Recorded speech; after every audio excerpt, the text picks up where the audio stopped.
what's up to the point, listeners? I have some exciting news.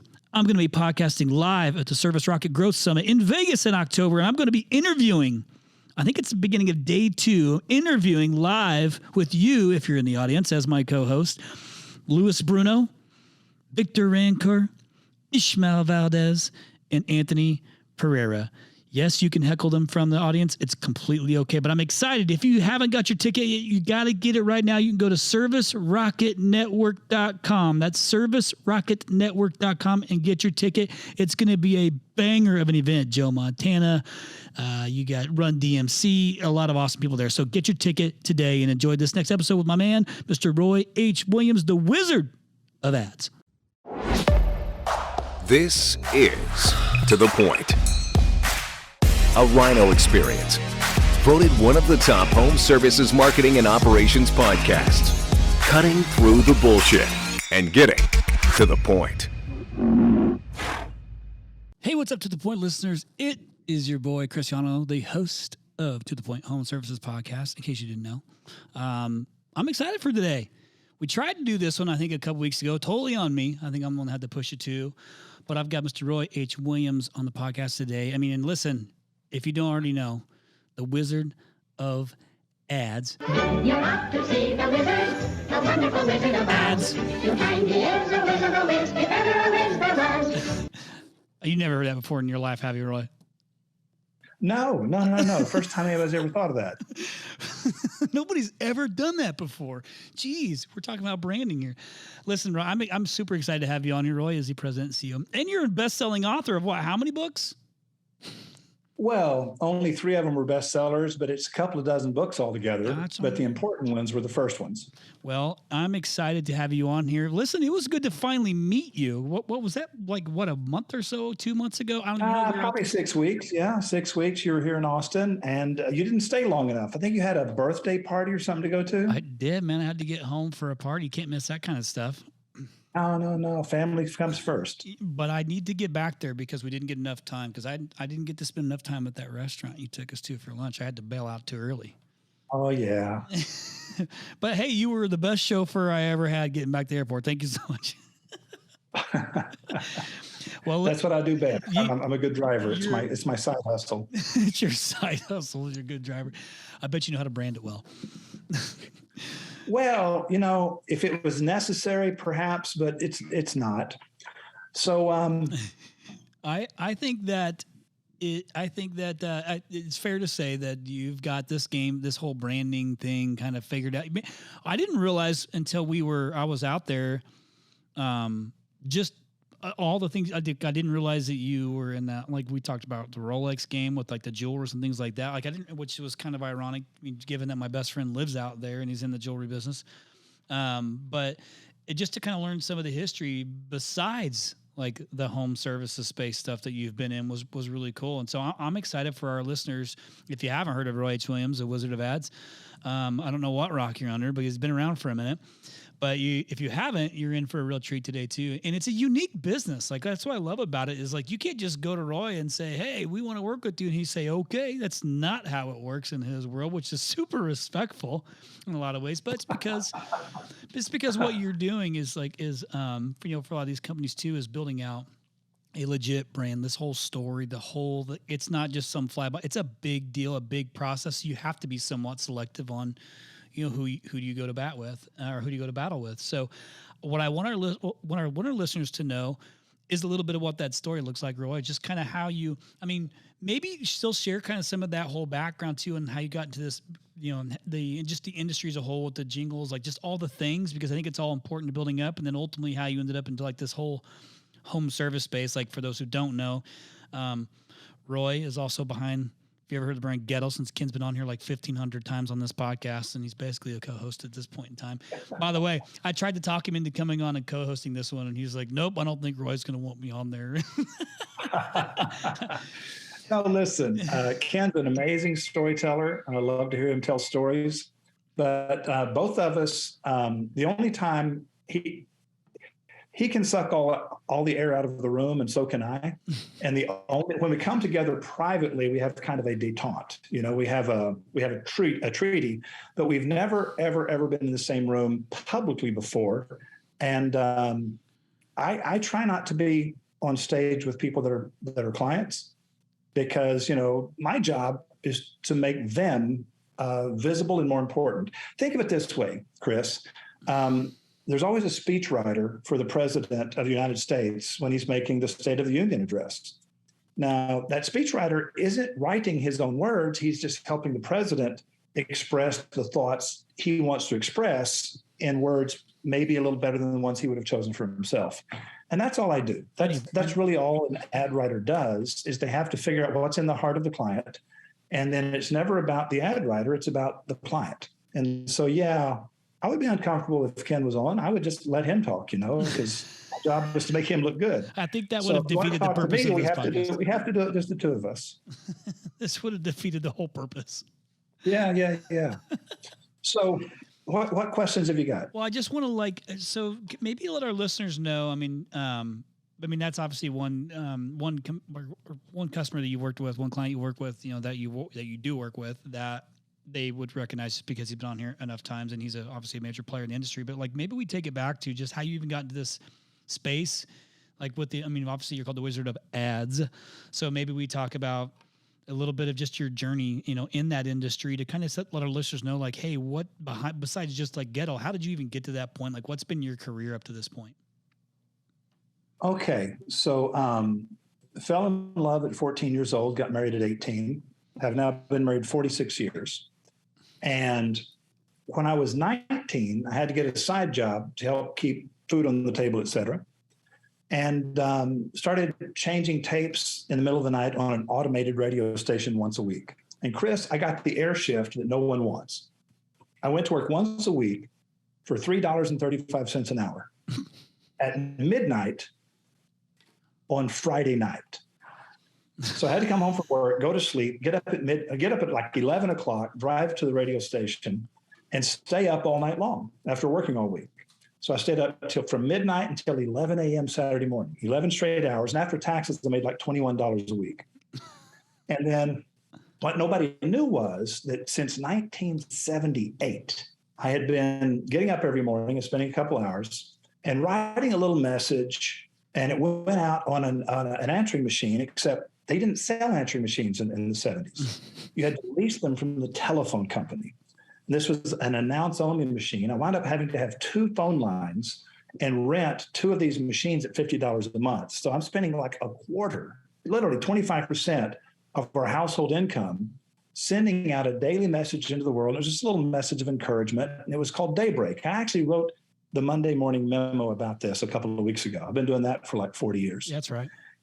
And so the Monday morning memo, I told this story a couple of weeks ago. That's why I have it fresh on my mind. And so after doing this for about a year, the general manager walks in one morning and he said, "Hey, we got this guy from Amir's Persian Imports, Tulsa, Oklahoma, and he needs an ad. Do you know anything about writing ads?" Well, Chris, I've been doing this for several years, getting up, spending a couple hours in the morning, 7 days a week, to condense a big complex thought into like maybe 90 seconds, recording it on this answering machine. Then people would call in, many, many hundreds of people a day, so much so that people were getting a busy signal. I had to add a second line. I have no income from that. Nobody had any way to get hold of me. They didn't even know my name, but I just wanted to just encourage people. And so when you spend, a couple thousand hours, maybe 3,000 hours writing stuff, trying to put a big thought into a few words, I wrote this ad for Amir's Persian Imports. It was Persian rugs, right? It was an amazing ad. It's like 1001 Arabian Nights. You're flying on a magic carpet above the city, blah, blah, blah, blah, blah. And I used second person perspective, present tense nouns, present tense verbs. And so what happened was, it was a huge success. General manager comes back and he says, "Man, why don't you come to work here full time?" And I said, "That sounds like a great idea." And so within about a year, people were buying ads from me. They didn't even know what station I was with. They would buy a big ad schedule just to get me to write their ads. And I came to the conclusion, why am I working for a 15% commission when the only thing all these businesses want is the ads I write? So I've always been a reader. I've always been a writer since literally like the 3rd grade. So I was just really good at it. And so pretty soon we had so many clients that people would call every day and we'd have to tell them, "No, we can't work with you." sorry, we're working round the clock already. We don't have any more room for any more clients. And they would just beg, please, please, please, just one more. Can you make room for just one more? And I couldn't. And so once a month, Chris, this is a real thing. You came out and you saw the campus, right? Yep. 32-acre campus of Wizard Academy in Austin, Texas. Huge buildings all over it. We're literally on a plateau overlooking the city of Austin from 900 feet above downtown Austin.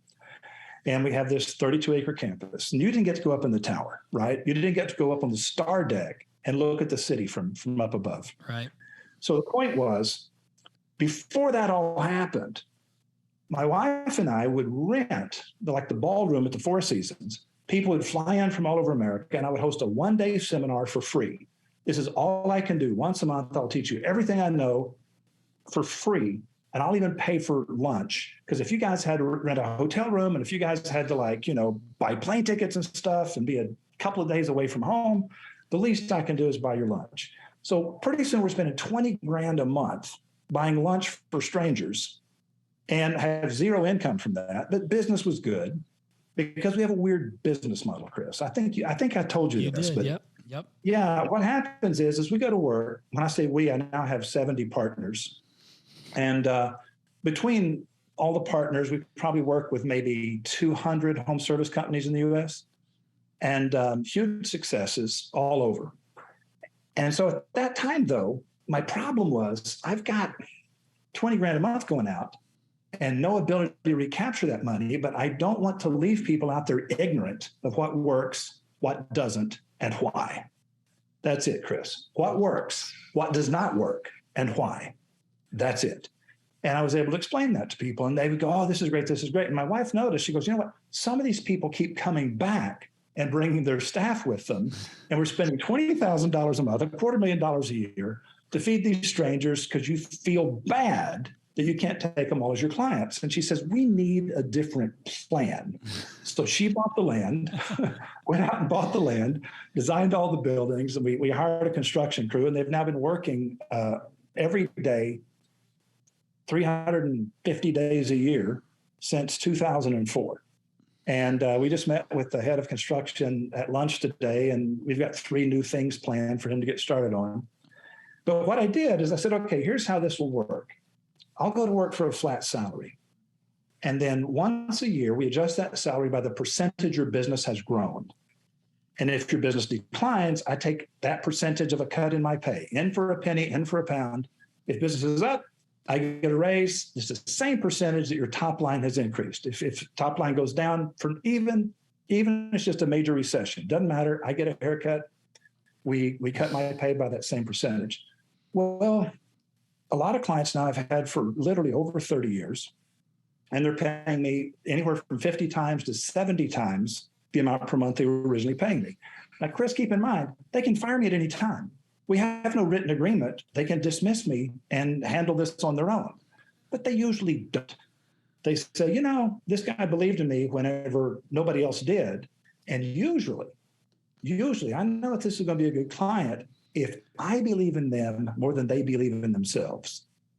This is going to be a good relationship because I will tell them, here's what I think we can do. And they go, wow, from your lips to God's ears. And I go, all right, now when this happens, here's how much you're going to pay me. You know, when I've doubled your volume, you're going to be paying me double the amount per month. And let's do that math together. And let's look at when you're 20 times the size you currently are. They're going, oh, that will never happen. You're just talking like a loudmouth Texan now. You know, that's never going to happen. I go, well, okay, let's just do the math, because when we're doing that number, I'm not going to be working any harder than I am right now. I'm going to be getting paid for having worked too cheap in year number 1 and year number 2. I worked way too cheap in the first years because I wanted in on this ride. And they go, okay. So we have this agreement, a meeting of the minds. And then when they start having to pay just ridiculous and absurd amounts of money every month, they don't begrudge it because I walked them through it at the beginning. That's an essential step. And so, like I said, this is the one thing. We just had a partner meeting this week. Twice a year, all the partners come down from around the world, and we spend a couple of days together, and we go over the basics of our business model and how we choose our clients. And I say, look, never work with somebody you don't believe in, never work with somebody you don't trust, because we're trusting them to tell us the truth about how much their sales volume is up. We don't audit the books. We just trust our client to tell us. And so The very first, I would say, probably the very first home services client was 1-800-GOT-JUNK, and I still work with them today.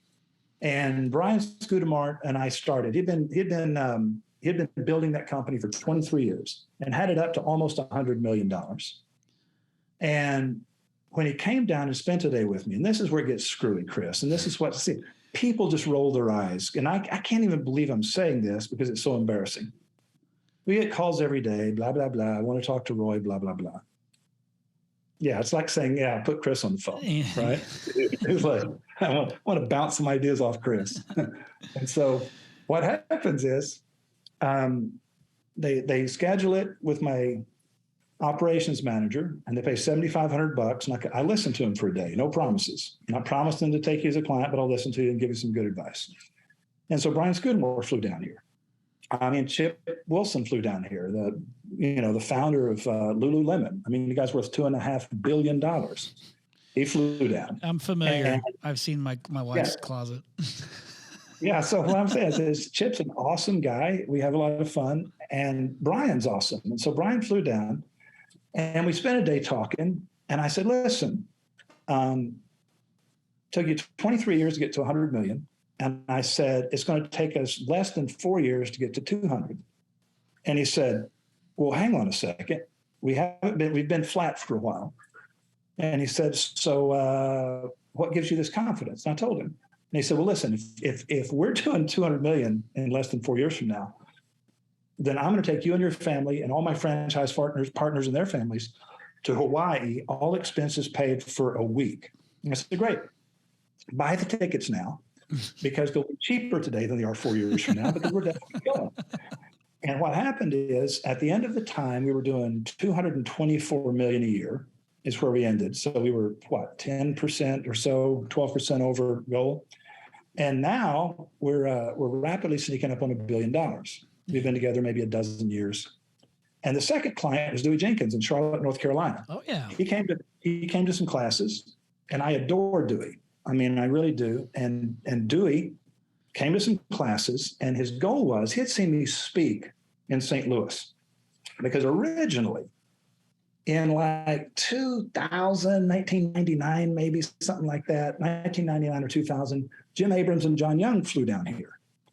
And I got along incredibly well with John Young. I even have a chapter called John Young's Fortune, I think in my second book, Secret Formulas of the Wizard of Ads. And I talk about that. And I say, so John flies down there, he brings Jim with him. We speak for a day. And then we launched together One Hour Heating and Air Conditioning, and then Benjamin Franklin Plumbing. And then when they were moving towards selling to private equity, I exited. Yeah. I just never, ever worked with private equity. I lost 4 clients last year when they sold to private equity. Yeah. And so we lost a few to that. Well, they usually try to keep me, and I just don't want to be part of a think tank, or I'm not a collaborator. I don't think you are either. I understand. You buy your own flag, you sing your own song, and if you needed a friend, you'd buy a dog. So the thing that was special about Dewey is he was so smart and so open-minded, and we had so much fun. It took us almost 10 years to build Morris Jenkins to $115 million a year in Charlotte, North Carolina. Yeah. We're talking one town, $115 million. Phenomenal company. And so we started out together. He was less than 10 million. And then Ken comes along. It took us 6 years and 11 months to go from below sea level, right? Going from literally annual losses. And Ken sent me a long email. He'd been trying for about 15 years to get me on board. And he sent me a long email about the crisis he was facing with this new acquisition. And I said, listen, here's what I'm going to do. If you give me enough money, I'm going to give you back your email. I'm going to give it back to you in the form of a radio campaign. And he says, what are you talking about? And I said, you really made an incredible case for this company in your email. I want you to know you're going to pay me an enormous amount of money, because all I'm going to do is take that email and turn it into a radio campaign. You have given me something that I'm absolutely positive will work. And I'm telling you that you can do this on your own. Do you want to go ahead and do this on your own? He says, I really think I'd rather have you do it. I says, no, don't be surprised when I just take your email and basically put that out there in the world. And he goes, all right. And so that was a wild ride. And it took us 6 years and 11 months for that thing to sell to whoever bought it. And then that's my story. So you asked me to tell stories, that's it. And along the way, like I said, because this is a home services podcast, I left out the fact that home services is not mainly what we do. Right. I actually have been way bigger in the jewelry business, literally for 40 years. Sell more diamonds and more Rolex watches than anybody in the world. Right. And in other words, Chris, if there's anything people need to understand, people in the home services business need to understand why short-term thinking is dangerous and poisonous if you're in home services. And if you think you're going to advertise today and sell today, you're not going to build a brand. You can build a revenue stream, but you're not going to have a brand. Now, because of your genius in online marketing and because you understand that space better than anybody, you know what I'm saying when I talk about the difference between branded and unbranded keywords. I do. And does your audience know generally what the difference is between branded and unbranded keywords is? I would say you go ahead and just explain it anyway, just in your terms. Okay. So here's the deal. When a person goes into Google and types in plumbing repair, that's unbranded. And what they're basically telling Google is, I do not have a preferred provider. I don't have a favorite company. I'm just looking for the quickest response and the lowest price. Now, listen, that's not a bad strategy. If you get in the home, you can upsell them, right? Just get your foot in the door. So you can offer them a $29 something, get in the door, ascend the sale. I got it. Everybody's doing that. It's not a secret.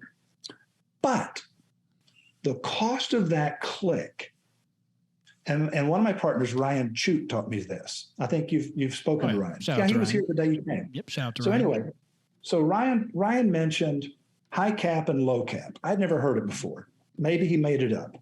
But he said high cap is high conversion, high average sale, high profit margin. That's what you get with branded keywords. Unbranded, which is just air conditioning repair or plumbing service or drain opening.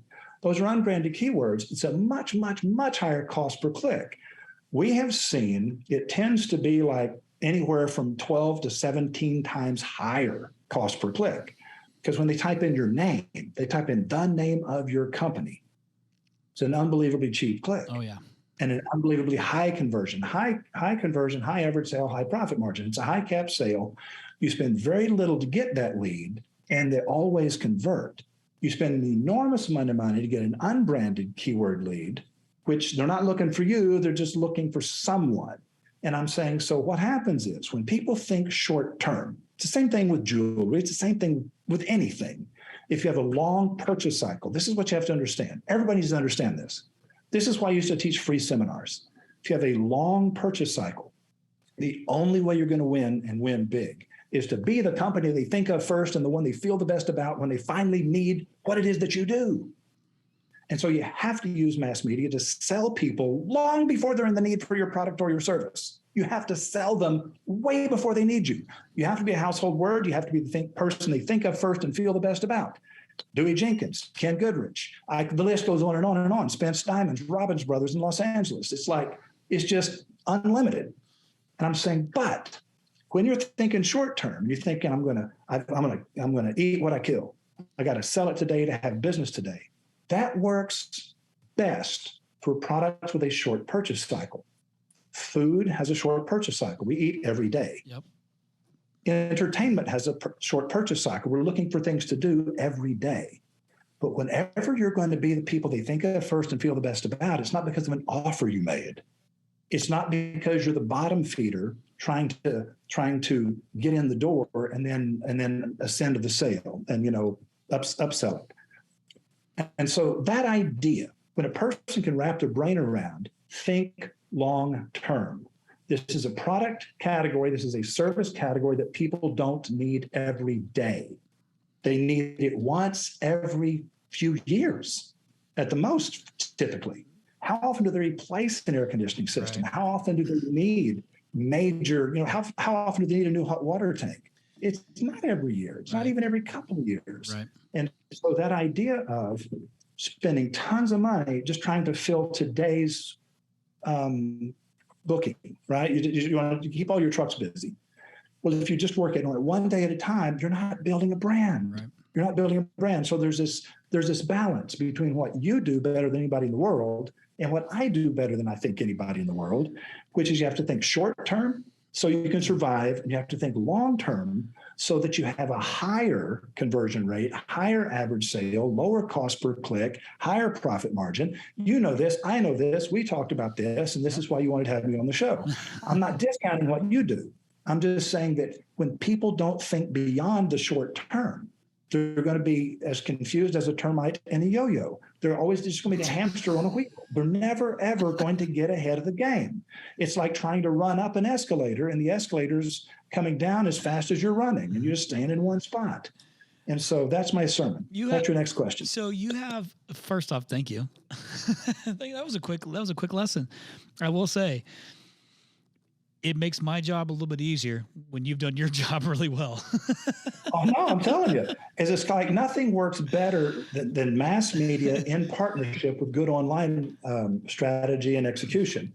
I don't do online. Yeah. I'm allergic to it. And I'm going, no, I don't do that. Yep.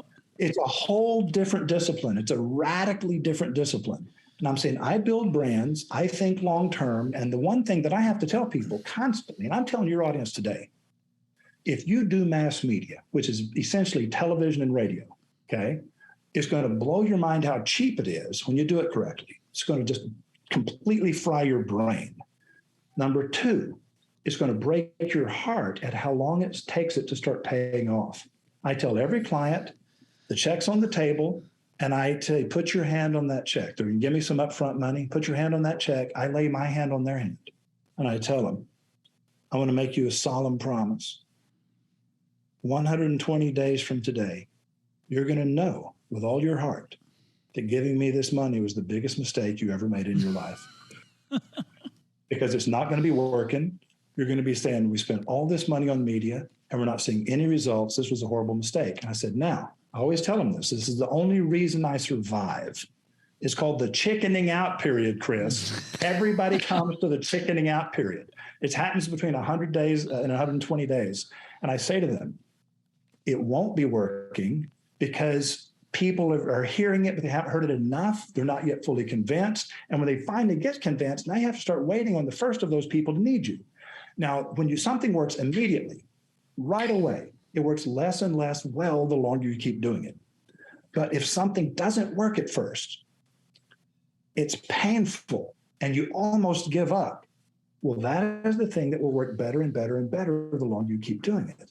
And I'm going, this is why you have to survive in the short term. You have to bring in the money while it's on the table, but you also have to have a plan for building something so that the first guy's job gets easier and less expensive. Yeah. And I'm saying that's why you have to have both. You have to have sales activation, which is what happens digitally. And you're always going to close every sale online. Even if you initiate the sale through mass media, you're going to close it online, right? And so having that synchronicity between your mass media partner and your online partner, they have to understand what each other is bringing to the table, and they have to be coordinated. They have to be syncopated. They have to be in touch with each other, in my opinion. And so you will be flattered to know that you're the very first digital marketer in the history of the world I've ever agreed to talk to publicly. Oh, yeah, I didn't know that. That's how much I think of you. That's how much I think of you. Roy, I'm grateful Your for audience that. Thank never you. heard me on a podcast before because I don't ever do this. I just happen to really like and respect you. I appreciate that so much. That means a lot. I thank you for saying that, and I accept that very respectfully. I want to say thank you because the exact place I was getting ready to go was this 100 to 120 days thing, because in a lot of ways, I think this has to happen in the market because it does weed out some of those that can't do it because of the majority probably can't make it. Roy, you know better than me, can't get past that chicken out phase. But the ones that do, the ones that are able to stick with it. And They're get world changers. They're world changers. And whenever they mentally and emotionally budget, that I just have to ignore this. I'm going to get upside down. I'm going to spend so much more money than I've seen in results. And that's why nobody thinks mass media works, Chris. Yeah. Is because some nose-picking lightweight sales rep at a TV station or a radio station had some money thrown at him, and somebody come in and said, I'm going to test the waters. I'm going to test the waters. I'm going to give you some money. We're going to go on for 2 weeks. You show me enough traffic, I'll come back and we'll do some long-term business together. And I'm teaching a thing. I've traveled the nation for about 10 years teaching the state broadcast association, all the radio stations in the state, all the TV stations in the state. And this is from about 2002 to about like 2010 or 11, just absolutely spending my life on airplanes and hotel rooms doing these seminars, trying to make media people understand, guys, quit promising short-term results. You can do it for people in the entertainment business. You can do it for people in the food business, short purchase cycles. You can see immediate results, life-changing results. But when it comes to the long purchase cycle categories, home services, engagement rings, anniversary diamonds, things like that. It's like, no. You have to have a long time horizon. You have to have a long-term strategy. You have to advertise 52 times a week in a very sustainable way. You have to be able to afford to keep reaching whatever percentage of the people you can reach. Here's an example, Chris. Sales reps go out there every day. Somebody says, I'm going to test this, show me a crowd. And they've seen crowds before, Chris. They remember whenever they put the restaurant on the air and they had people waiting 2 hours to get inside. They had a line of people wrapped around the block to get in the restaurant. It never occurs to sales reps that sell media. That was a short purchase cycle. People eat every day. Everyone eats every day for the most part. It is not hard to have a line of people wrapped around the block to go to a restaurant. You can't do that in categories with a long purchase cycle. You just can't. And so when I try to get through to them, guys, every time an advertiser comes to you with a long purchase cycle and they give you 30 days worth of money, you're just giving that person an inoculation from ever getting hooked on mass media. You're making them immune to mass media. I tried radio and it didn't work. I tried TV and it didn't work. And I'm going, you people are your own worst enemy. Chris, I did that for almost 10 years. I gave up. No one was listening.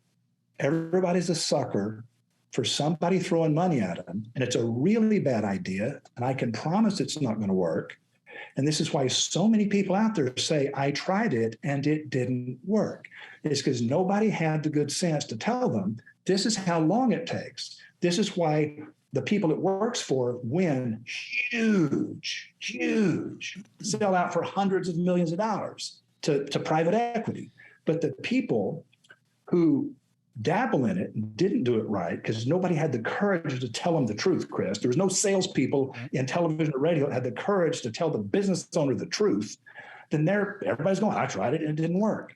And I'm saying, it does work if you know how to do it. And your goal, my understanding of your goal, Chris, is you just want your audience to know if you're going to do this, know the way that it doesn't work. Yep, that's fair. Know the way that it doesn't work and know the way that it does work, because if it does work, you become even more of a superhero than you already are, because it's like, my gosh, when people are typing in the name of your client, that makes the stats look really good because they're still coming to the website. They're closing on the website. The web presence has to be amazing. It's still the closing room, right? Yeah.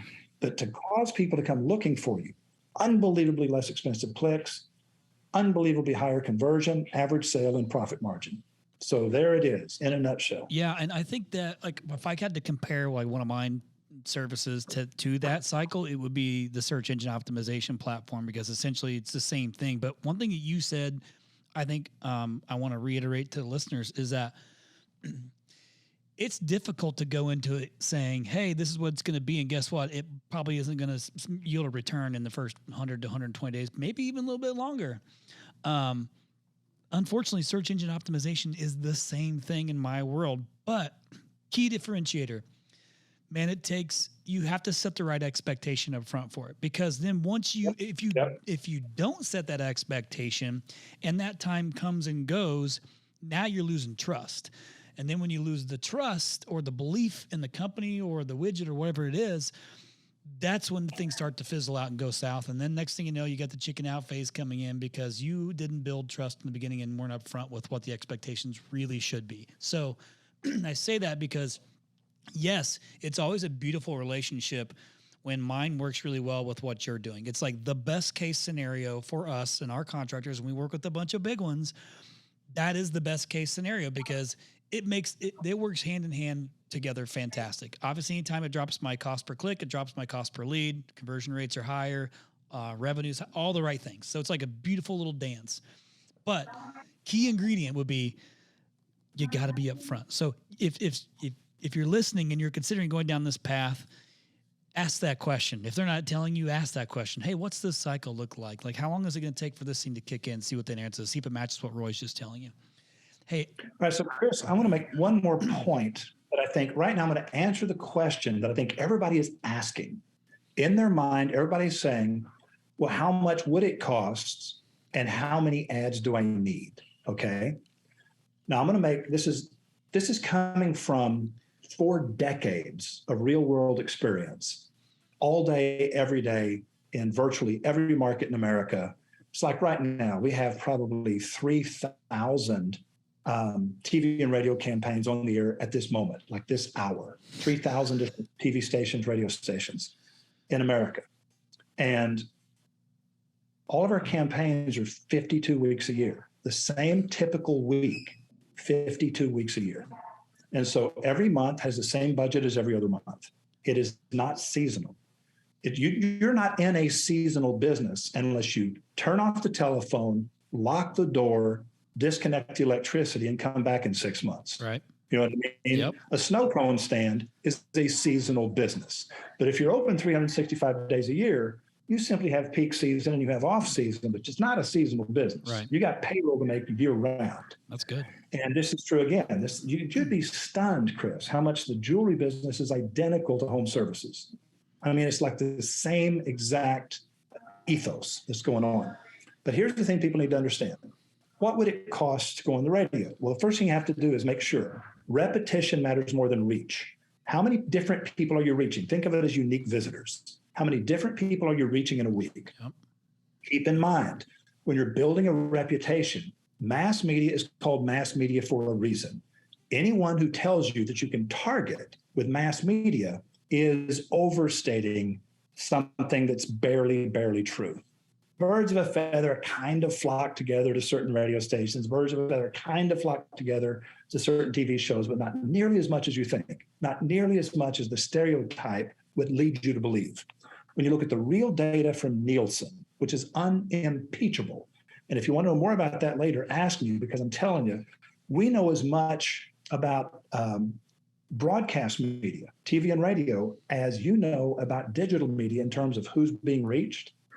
You can't actually target, though, with mass media, but you can know who you're reaching.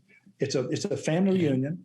There's no such thing as the tight targeting, but in terms of how many people there are and what they look like, we know this.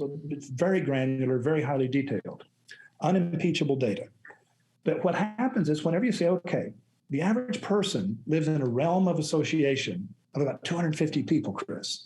Right now, if you said, okay, I'm announcing a wedding, there's about 250 people that would come to your wedding if invited and if they could figure out how to get there in their schedule. And on the day we die, there's about 250 people that'll come to your funeral if they can work it in their schedule and they find out about it. So all of us, the average citizen, if you're normal and healthy emotionally, you have about 250 people who know your name, you know their name. You'd probably try a restaurant if they recommended it. You'd probably watch a TV show or a movie if they suggested it. You have a relationship.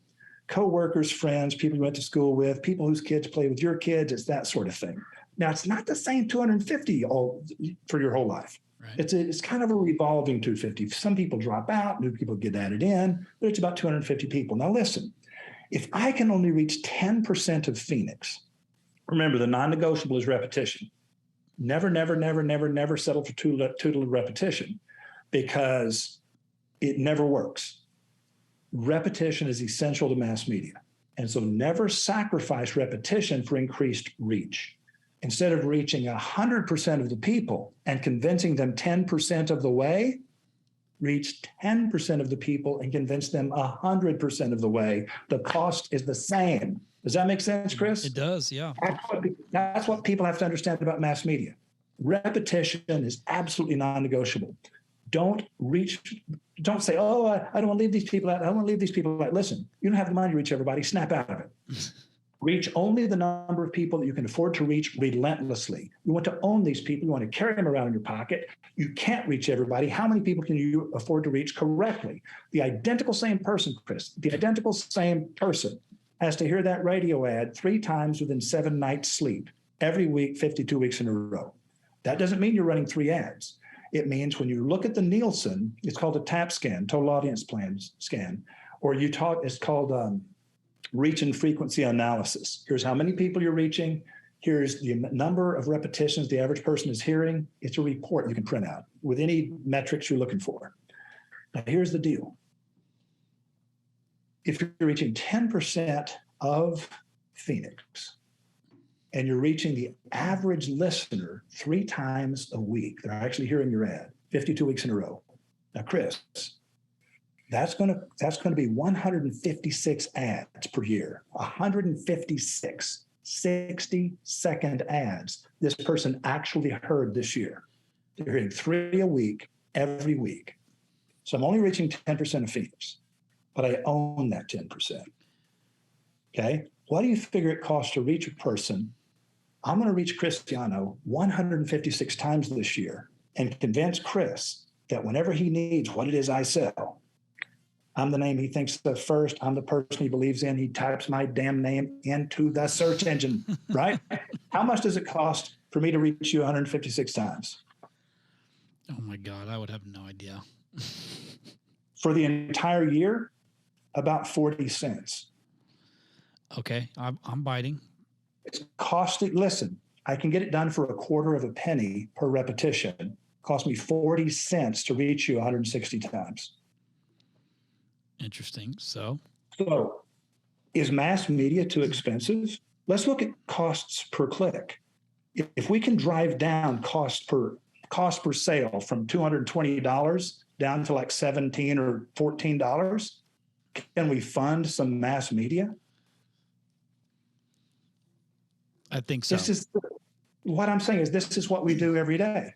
Most of the time, when you're simply saying, let's supplement our digital budget with some mass media, but don't try to win the hearts of more people than we can afford to win relentlessly, correctly.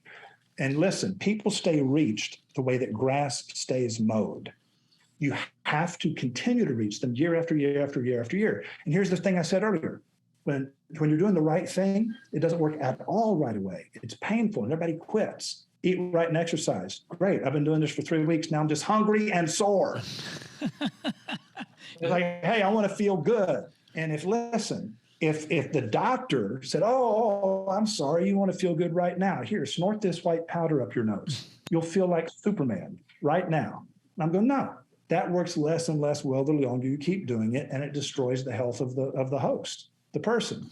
When you're doing the right thing, eat right and exercise, it hurts like hell at first. You get no benefit. It seems like it's going the wrong direction. But if you keep doing and you power through the chickening out period, it works better and better and better and better and better and better the longer you keep doing it. That's mass media. And so nobody believes in in-home services until I make them fabulously rich.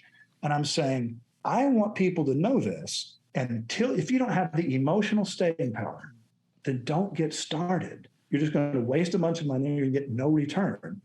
At the end of 6 months, you'll see a light at the end of the tunnel and you'll pray that it's not a train that's going to run you over. And then at the end of a year, you can't get people out of mass media. If you kidnap their wife and children, they would have to think about it before they got out of mass media, because by the end of the year, it's working miraculously.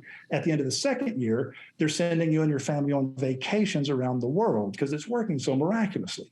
But so few people know this. My goal is I want people to know this so they can at least know when they've met a sales rep or a consultant who's telling them the truth. You know what I mean? It's like you tell people the hard truth, but your problem is SEO. Nobody wants to give, they don't understand. It takes a while to convince Google. It takes a while. You can't convince Google in an afternoon. I can't convince a customer that Chris Yano is the greatest digital marketer on the face of the earth. I can't convince them in an afternoon. Right. But you give me about 4 months of reaching them 3 times a week, and we talk about it 3 times a week for about 4 months, right? Like 16, 17 weeks. We've been talking, yeah, pretty soon they're convinced. I think maybe I'm ready to believe. And so it takes you the same time to convince Google. Am I right? For SEO? Yeah, man, that's almost like identical. That's what I'm saying. And so you face the same challenge I do, but it's kind of like people think, well, can't you just kind of like press some buttons and, trick Google? And I'm going, really? Really? You think you're going to trick Google? You think that's a possibility? It was like 15 years ago, right? It hasn't been a possibility for like 8 or 9 years. And so anyway, I'm done with my rant. No, man, Let's talk about what you want to talk about now. Well, one, I got to know, when you said like 40 cents, I'm thinking, man, he is a wizard. Where did the nickname come from in the first place? How'd you get the nickname Wizard? Well, have you ever heard of John Milton? I have. All right, so John Milton is one of the great, he's one of the great voices in the history of English literature. He wrote Paradise Lost in like 1678, I think, something like that. But the very first thing he ever wrote was in 1629. Poet. And he wrote a poem. He was like 21 years old, stayed up all night on Christmas Eve. And it's not a little poem. I think it's like 28 stanzas. It's called On the Morning of Christ's Nativity.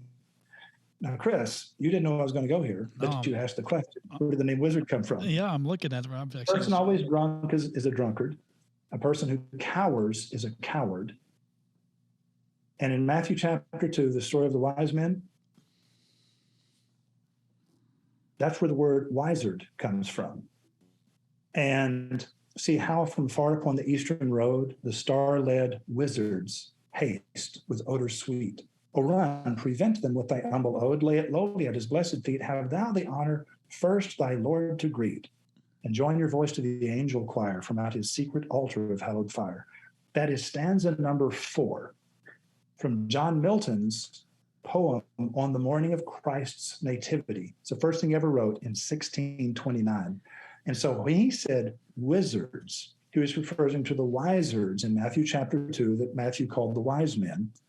And so that idea of following a star, you didn't get to go to the tower, but there's a place we cut it's 100 yards long. It's 300 feet. We cut in solid limestone. We're on a plateau, as you know, overlooking Austin, Texas. And it took 4 months I didn't do it, but my brother-in-law did, riding a diesel lock saw, cutting this limestone back and forth, back and forth, back and forth for 4 months to cut this tunnel in the ground directly, perfectly north of the North Star. And we built this tower. And on the top of the tower is a sword embedded in the top of the wall of the tower. And there's a star deck up here you can go, and you can stand next to the sword. But down in that tunnel, there's a bronze pair of footprints. And if you put your feet on those bronze feet, 24 hours a day, the North Star is just above the hilt of the sword in the top of the tower. And did you know, Chris, the North Star is the only star in the sky that never moves. It's in the same spot 24 hours a day. The rest of the stars revolve around the North Star during the night. And we have a time-lapse photograph of the tower at night where you can see all of the stars in the sky revolving slowly around the North Star in a big circle. And the North Star is directly above the axis of the Earth. The name of that star is Polaris because it's above the pole, the North Pole. Yep. And what happens is it's the guiding light. It is that guiding light around which the entire world revolves. And we tell every business owner that visits the campus or comes to classes, we tell them, and by the way, it's a 501c3. When my wife built this place, it's a nonprofit 501c3 educational organization. We teach businessmen and entrepreneurs. And so when you stand there and you look at that North Star and you say, what's your non-negotiable? What is it that you protect at all costs? What is your guiding light? When it's dark and the storm comes out and you don't know where you are, you need to have something that's not part of the storm. You have to have something that never moves. what is it? Because if we know what it is, if we know where you're going to find your way through the storm, then we can trust you. But if you don't know, we can't tell you. And so that's this huge question. And basically, the wise men followed a star because they believed at the end of that journey, they would find something wonderful. And that's where the name wizard comes from, is Matthew chapter 2 in the Bible. I did not And know now you that. know. I wish I would have asked you that question when I was there, because then I could have went and saw all this stuff that you're just talking Hey, listen, about. I'm going to save the whole story when we get to the top of the tower and I talk about the 4 people you meet on the oceans of life. Then you'll want to record that crap, because I'm telling you, it's an amazing story, but we don't have time today. No, that's great. So I just wanted an open invite to come back so we can finish the story. Can we do that? All right, sure. when you can make it work, I'll make sure I get myself down there to do it. That sounds amazing. I want to see that time lapse video. Listen, it's an 8-hour tour. If we go look at everything quickly, it's an 8-hour tour. It's like Gilligan's Island. Yeah, you can basically get married there. I knew there was like a 1,100 weddings a year, Chris. Yeah, People get married crazy. there for free from all over the world. It's the largest, it's the most famous free wedding chapel on earth. It hangs out over the edge of a cliff. If people go to freeweddingchapel.com, they will find a chapel that hangs off a cliff called Chapel Dulcinea, Dulcinea. And this is the perfect woman that exists only in the mind of a man. And that man in 1605 was Don Quixote de la Mancha, second best-selling book in the history of the world next to the Bible. And that's where we took the name of the chapel from, is from the imaginary woman that existed in his mind, his Lady Dulcinea. The perfect woman. And so Chapel Dulcinea, you didn't even get out to the chapel, did you? I know, man. That's what I'm saying. Like, that's why I feel like I missed so much. So I do need to get back out there too. It's just the whole thing is cool. Well, Man, I've enjoyed being on your podcast. I'm sorry I talk so much. no. I love it. So as I said, I know you like telling stories, and I like hearing the stories too. There's always so much depth to anything that you're going to talk about, which is why I like taking down that, like having you go down that path. Because I mean, this for me when you're talking through all these things too, it's just kind of you pulled me into a history lesson at the same time, and I happen to love history. Hey, to the point, listeners. Sorry to cut you off. Roy can talk, as you can see, but good news is he's going to be on the next episode, part 2, with the Wizard of Ads, Mr. Roy H. Williams. I hope you enjoyed this one. Until next time, we'll see you. No 0 days. Listeners, thank you so much again for listening to this podcast week after week. We are extremely grateful. Again, the whole purpose of this podcast is to give back to the home services industry that we love so much, whether you're a rhino or not.